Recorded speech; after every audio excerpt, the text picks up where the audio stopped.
Merci Grand Corps Malade de nous rejoindre sur Avec plaisir. tendanceouest.com et les réseaux sociaux de Tendance Ouest. On est là pour parler de l'album Mesdames, disponible depuis le mois de septembre dernier. Et déjà, double disque de platine, plus de 200 000 exemplaires. Cet hommage à la féminité, est-ce qu'il dépasse vos attentes?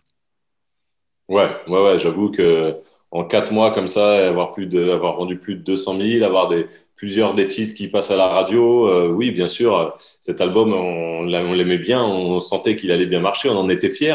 Mais oui, là, vraiment, le public se l'approprie encore plus que prévu. Et puis, c'est pas fini, parce il reste plein de choses. Il y a le titre avec Louane, on va tourner le clip cette semaine. Il est en train de commencer à rentrer en radio. Il y a les Victoires de la musique qui arrivent, qui est toujours une belle vitrine pour nos albums. Et puis, il y a une tournée qui finira par démarrer. Donc voilà, on est qu'au début et ça marche bien. Merci beaucoup à tous. Cet album, Mesdames, c'est un fan qui a composé les musiques, le DJ suisse Mosiman, et l'univers match carrément avec le slam au final. Ouais, oui, ça marche super bien parce que Mosiman est très très fort et qui sait trouver musicalement le bon compromis entre de l'électro parce qu'il y a vraiment des musiques voilà qui bougent bien sur l'album et en même temps en laissant la place au texte, en laissant la magie de l'émotion qui transpire des textes. Il est super fort, il est autant fort sur les rythmiques, un peu musclé, il fait de l'électro, il est DJ, mais aussi sur les belles petites mélodies. Il est pianiste, il est chanteur et il a beaucoup à amener à l'album Mesdames. Sur cet album, 10 titres, un solo, une sorte d'avant-propos à la suite et 9 collaborations avec de nombreuses artistes, soit très capés, soit en devenir. Comment vous avez composé ces différents binômes? Alors déjà, pour le kiff, c'est-à-dire que j'ai choisi de manière arbitraire celle avec qui j'avais envie de travailler.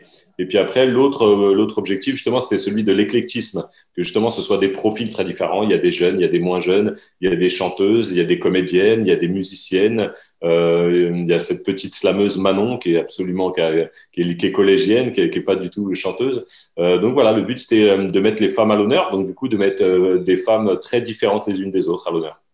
Alors, il y a justement une ode à une sœur avec Véronique Sanson, un crush avec Laura Smet, une fiancée avec qui on se déchire, ça c'est Camille Lelouch, on le connaît ce hit. Il y a aussi le coup d'un soir. Vous parlez au final à toutes les femmes et de toutes les femmes. Ouais, bien sûr. On parle aussi des quartiers populaires avec Alicia. On parle du confinement avec la petite Manon. On parle de ce qu'est être homme et femme avec Suzanne, où on s'amuse à changer de peau. Moi, je rentre dans la peau d'une femme et elle d'un homme pendant 24 heures. Voilà, le but, justement, c'était de mettre les femmes à l'honneur, mais pas de faire des brûlots féministes à chaque titre. Bien sûr qu'il y a, j'espère, quelques propos incisifs qui parlent de féminisme. Mais après, le but, c'était, comme à chaque album, d'essayer de parler de plein de thèmes différents. Il y a aussi le thème de ce qu'est être artiste avec les sœurs Berthollet au violon. C'est des virtuoses de la musique classique qui m'ont accompagné sur le titre Chemin de traverse, qui parle voilà, ça, du fait un jour de décider d'être artiste. Les textes, ce sont les vôtres ou est-ce que là encore ça s'est construit en binôme avec les différentes artistes qui viennent vous rejoindre sur les différents titres? Ça dépend. La plupart du temps, c'est les miens, mais c'est pas les miens avant de rencontrer l'artiste. D'abord, je rencontrais l'artiste en question, et puis là, on discutait. Qu'est-ce qu'on fait? Quel thème? Quelle chanson? Quelle musique? Et à partir de là, je me mettais à écrire sur mesure, ou des fois à coécrire. Donc c'est le cas. J'ai écrit pratiquement tout l'album, mais il y a certains morceaux qui sont coécrits, comme avec Suzanne, comme avec Camille Lelouch et comme avec la petite Manon. Là, chacun écrit son texte, chacun écrit sa partie. Suzanne, qui est nommée aux Victoires de la musique, tout comme vous le disiez tout à l'heure, catégorie chanson originale de l'année pour le single Mais je t'aime avec Camille Lelouch. Ce rôle de porte-parole de la féminité et du féminisme, il est déjà rempli avec cette nomination.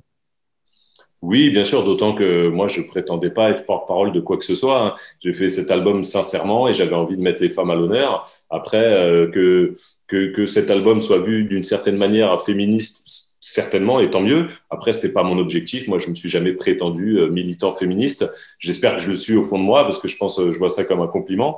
Mais voilà, avant tout, on voulait faire un bel album de chansons, de musique, et tant mieux s'il y a des messages qui sortent de tout ça.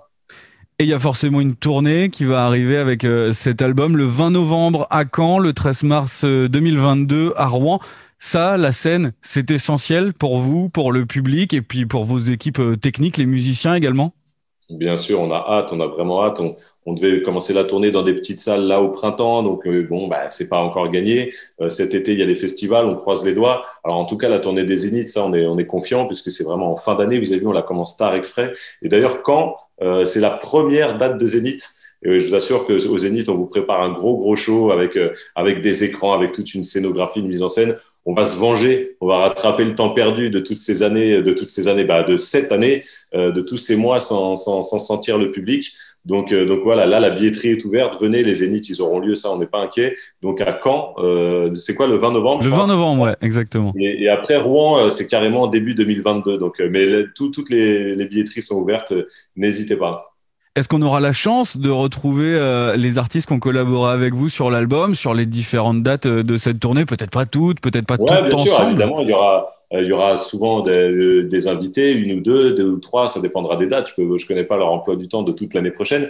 Et c'est pour ça aussi qu'on a mis un système d'écran, c'est que voilà, les 3-4 singles de cet album qui sont sortis en radio, etc., on pourra pas ne pas les faire. Donc même si l'artiste en question n'est pas avec moi, eh ben, on aura tout un jeu avec les écrans où on pourra quand même chanter tous ensemble ce morceau-là. Donc voilà, on vous prépare ça bien.